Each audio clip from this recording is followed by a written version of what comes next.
Hello, Ferment friends. This is Mike O'Brien, director of the Vineyard School of Worship. Hey, our summer session for worship leaders age 18 to 35 is still happening. We're not going to have a physical meetup in Columbus, which we're a little sad about, but we are excited about moving this content online. It's going to become even more affordable, and we're going to be able to have teachers from all over the country, all over the world bring content. So we're currently building the structure right now. Registration is already open at vsow.org. Hey, we're capping this off at 40 registrants, so make sure you go ahead and sign up. It's going to be a mixture of online training and also some work you can do beforehand and afterwards. We're really excited about this and encourage you to sign up. Your brand new worship leaders or just those that need a refresher in worship ministry. We cover everything from A to Z in worship ministry, and we encourage you to sign up to learn to grow in your gifts this summer, June 2020, vsow.org. Use the code FERMENT15 for 15% off.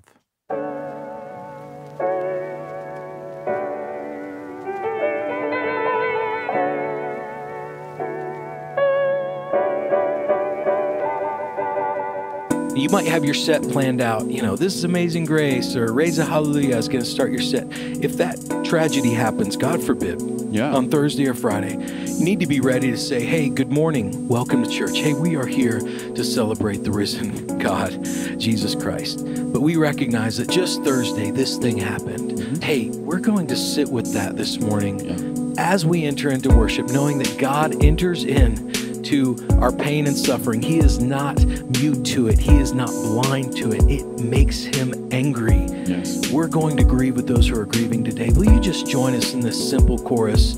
Whom have I but you? Whom have I but you? Yeah. Though the mountains fall, whom have I but you? And then we're going to worship the Lord today, but we just welcome that, right? So as worship leaders, worship pastors, we've got tools of pastoral care in our chaplaincy robe that are ready to serve the church. And these are musical tools. The Ferment. You're listening to the Ferment podcast, conversations about worship and transformation. Today we have another edition in our conversation series, this time with Vineyard School of Worship Director Mike O'Brien, discussing the practical topic of building effective set lists in every season of your church's life.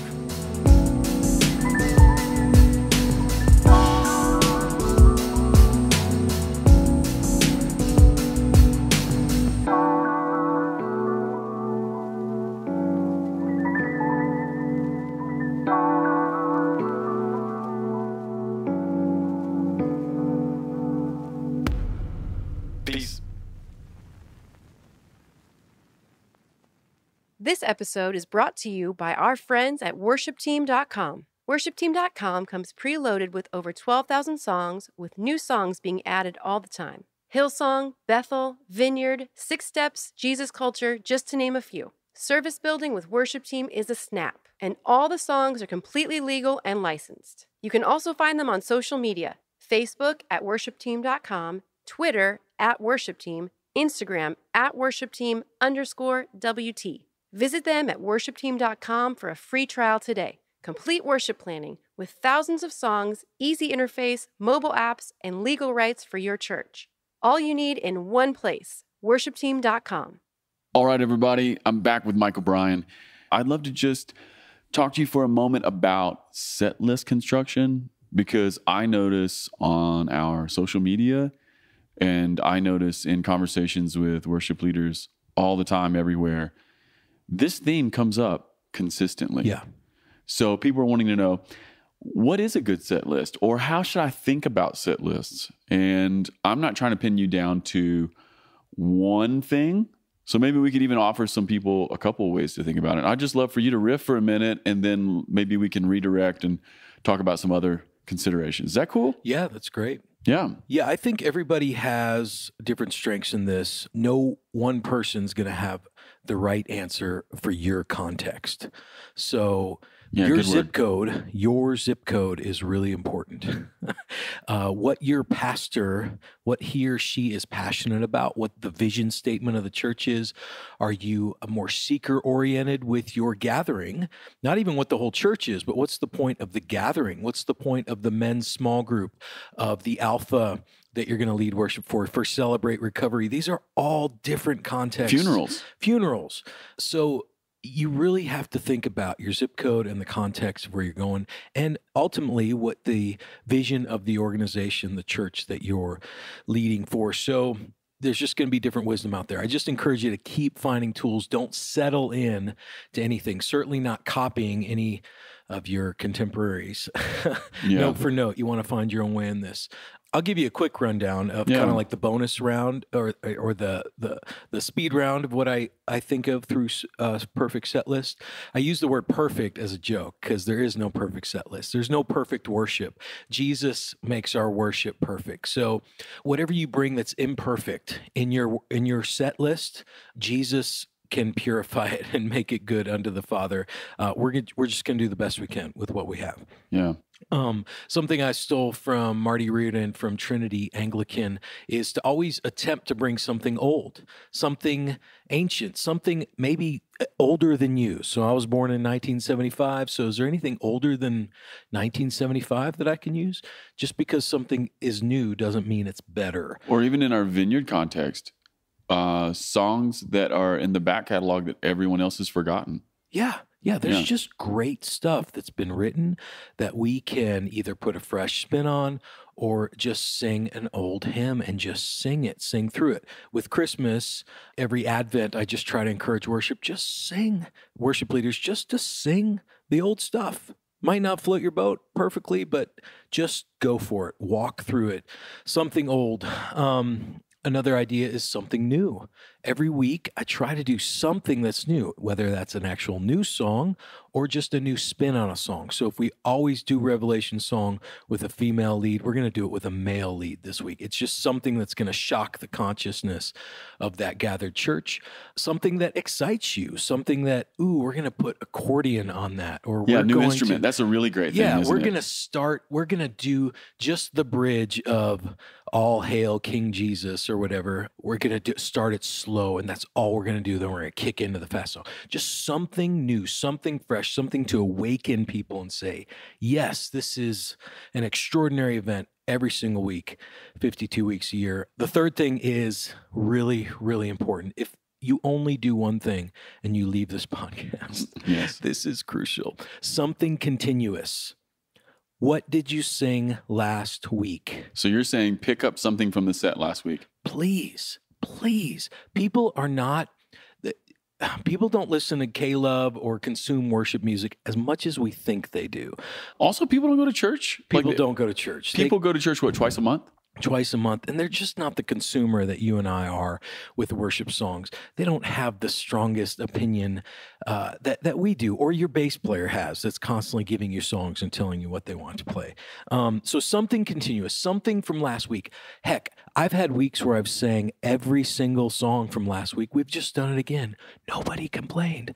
I still got paid, right? Or whatever. Or I get it. Like you still. The work has already been done, right? So the formation of people, they need repetition. They need some continuous songs. And then thinking about next week. Oh, Israel's going to lead next week. She loves this song. I'm going to include this song this week because I know that's going to carry over next week. And she's new, and this will really help her. That's right. Two more things. Something for everyone. So is someone grieving? Is somebody celebrating? Have you ever gone to church the week after you just were laid off? Or there was a cancer diagnosis?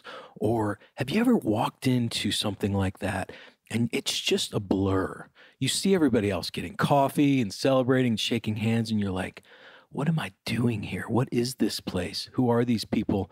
If worship is anything, it gives us a chance to connect with a God that understands death and life, right? So do we have something? Is something in this 23 minutes communicating that there is death, there is loss, there is hurt. It might just be one or two lines of a verse, but do you have something that isn't complete triumphalism all the time, or help me, hold me, Jesus? Yeah. And then, so celebration, and then something for those who are grieving or suffering. So I just want to hang on here for a second. Yep. So when you say something for everyone, inside of the other things you've already mentioned, you mean, hey, let's have a song that's celebratory, because some people are really experiencing new life in Jesus. Maybe they just came to faith. But then you're also saying, hey, is there some way that we can build a moment for the pain, the discomfort, the unanswered prayer, the I don't know what I'm doing here, and the addicted, Yeah, and it's embedded in a lot of the newer songs. Yeah. Just make sure that you've got it there and you're not bypassing it. If you have 100 people going to your church, how many of those 100 people have a plan for suicide?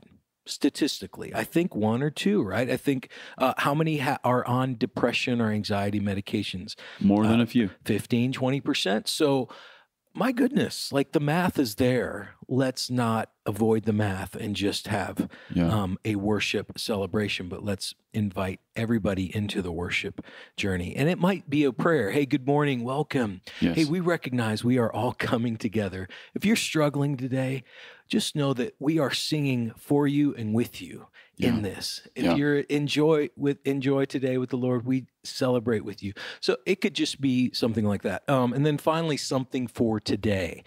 In this political climate that we have, or wherever you're at, whichever country you're in, or like I said, zip code, recognize that there are seasons. So is it the anniversary week of your church? Is it Advent? Is there something, songs of expectation and longing? Is it a season preceding Easter, the season of Lent, where we're once again suffering, traveling to the cross with Christ? Is it Easter? Is it a time of celebration?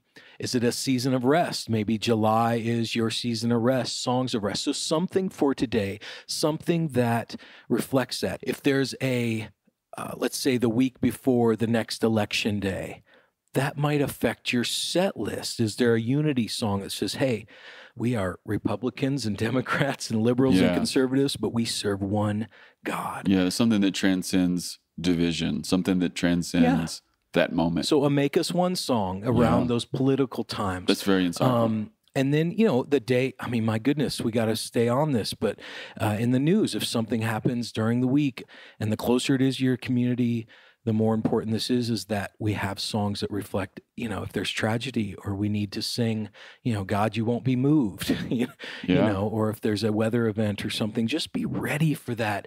Do not miss that when it's time, because it's unfortunately, people, it's going to happen. We need to be ready for it. And we can sub it out to the pastor and say, pastor, say something during your sermon. Yes. But if we just miss it for the first 30 minutes of rocking and rolling, and there's this huge tragedy, we need to be ready to say something. That's a huge misstep, especially when there's moments of national tragedy.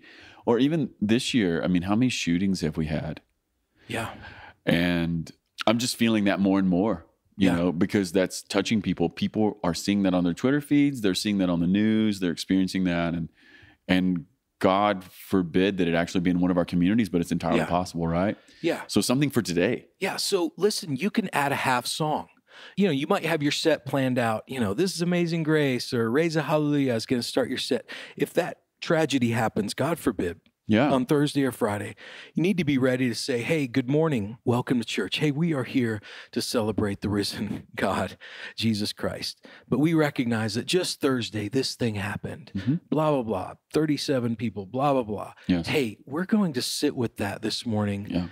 As we enter into worship, knowing that God enters in to our pain and suffering. He is not mute to it. He is not blind to it. It makes him angry. Yes. We're going to grieve with those who are grieving today. Will you just join us in this simple chorus? Whom have I but you? Whom have I but you? Yeah. Though the mountains fall, whom have I but you? And then we're going to worship the Lord today, but we just welcome that. Yeah. Right? So as worship leaders, worship pastors, we've got tools of pastoral care in our chaplaincy robe that are ready to serve the church. And these are musical tools, right? Well, part of what I hear you say, Mike, is that for some of us, we might need to spend a few weeks and learn some songs we've never played before. Yeah. For moments that will eventually pop up. Yeah. So why not learn Whom Have I But You? Yep. It's an old David Ruth song. Yep. Or why not learn Crispin Schroeder's Not Be Moved? Not Be Moved, yeah. Look, those are jams. They never go away. Yep. They are perfect, right? Yeah. And if those moments pop up, we don't even have to scramble. We don't have to look. Yeah. We have them in our muscle memory. Yeah. Yeah. Yeah, and you don't need to do the whole epic 9-minute version. You could, but or maybe a half version is cool. Yeah, you're just ready. You got some. You maybe got a tab in your phone that you can search your phone suffering songs, and you're just ready to go. Suffering verses, right? You're just ready to go. Yeah. All right. Hey, Mike, can you just go through that list again, just to recap? Something old. Yes. Something new. Yes. Something continuous. Yes. Something for everyone. Yes. And something for today. Dude, that's a great way to go about it. All right. I just want to throw one thing in, because this is just something from my context in terms of set building. I talked to Glenn, my worship leader, and one of the things that we try to do every week is we want to sing something that we wrote. Yeah. Something from Vineyard family. Absolutely. And then something global. Yep. That the whole church sings. Yep. So that's another very, very simple way of going, all right. And there's tons of other things. I've been challenged in the last 2 years from Caleb Maskell to sing the whole story of God. Yeah. To go, maybe not just in one set list, but across the weeks. Yep. Are we singing the entire history or the entire story of the gospel? So, which is what? Good creation. Yep. Sin and the fall. Yep. Law and order. There it is. Right. And then even ideas like journey in the Old Testament. Yeah. Pilgrims in or sojourners in a foreign land. Yeah. Emmanuel, God with us. Yeah. Cross. Yep. Death. Yep. Resurrection. Yeah. New creation coming. Like that would be one way of going, Yep. Just look at your set list maybe for the last quarter and go, have we only sung resurrection songs? Yeah. And you know what? A lot of times that might be the case, right? Yep. And it would be unchristian to not sing resurrection songs. Absolutely. Yeah. But it would also be maybe a misstep for us not to include everything that leads us to resurrection. Absolutely. Yeah. Yeah, the story of God. That's one layer. Like there's just many different layers that we can think through building a set. You might have just learned one layer. For instance, entering into the Holy of Holies or entering into the presence of the King. You're going to come with gifts at first. You're going to come with thanksgiving, and then you're going to enter into praise and high praise, and then you're going to get close to the King and be like, yo, bro, what's up, my friend? You're my friend. Yes. And that's great. That's fantastic. 5 phases of the heart. Wimber walks through this. These are different layers. Do not stick with one layer, but keep learning different, almost like transparency. So like you're layering them on top of each other like, oh, I need to think about the story of God. Yeah. I need to think about order and approach. I need to think about content, grammar. We read. Well, okay, and I'm glad you picked that up. One of the conversations that Glenn and I've been having here lately, even for our little local congregation, is, can we just sing we more? Yeah. We, and here's what we've been doing. We haven't just been looking for we songs. We've also just been, it's the most basic form of worship leading. Yep. Just take an I song and turn it we. Yep. Or us. Us. Yeah. We. I'm just saying change the pronouns. Yeah. That's all I mean by that. Yeah. Just the other day, we were singing a I song in worship, and I guess it would just float out of a conversation Glenn and I had, and he just changed all the pronouns to we. Yep. And it was incredible because you could feel the engagement come up in the room. It was like, boom, we just caught another gear. Yeah. It's amazing. Yeah. Right? Absolutely. Dude, anything else you want to throw on this? Well, I would say that the idea of formation in worship is really critical. I think we understand experience in worship, that we want people to have a good experience. So fast, medium, slow.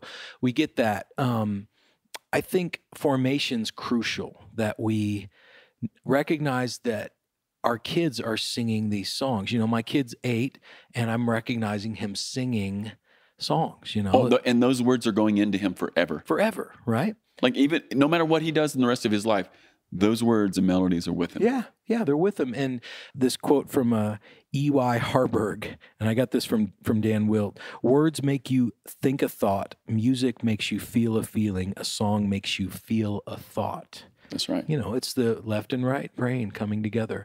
So this is powerful. The words we put on people's mouth, we know these things. It's work. It is a lot of work. It is not uncommon for me to plan a 5-song set list. It might take me 2 or 3 hours. Just thinking, researching. Oftentimes in Planning Center or worshipteam.com, I'll throw in 20 songs. I'll just fatten it up.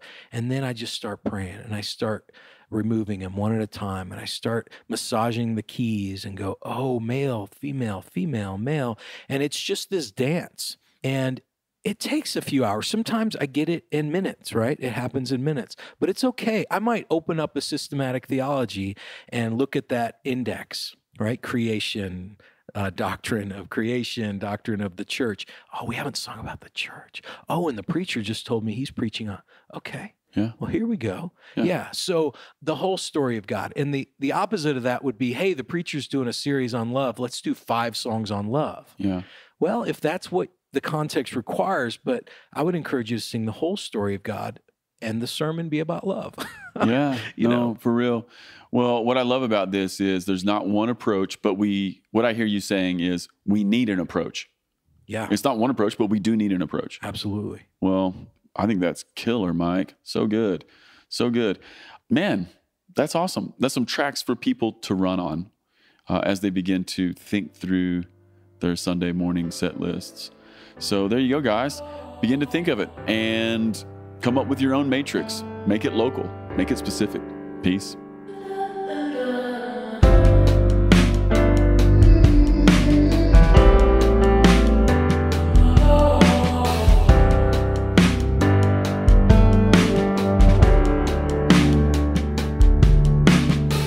Hey everyone, Casey Corum here, producer of the Ferment podcast. Thanks for listening. Just wanted to let you know about a couple things. Check out our new Spotify playlist, I Will Sing in Times of Trouble, Songs of Peace in the Middle of the Storm. Also, join us on Facebook Live on Sundays at 10 a.m. in every U.S. time zone for the Vineyard Worship Together live stream. Thanks for helping us get the word out. All right, people. See you next time. Peace.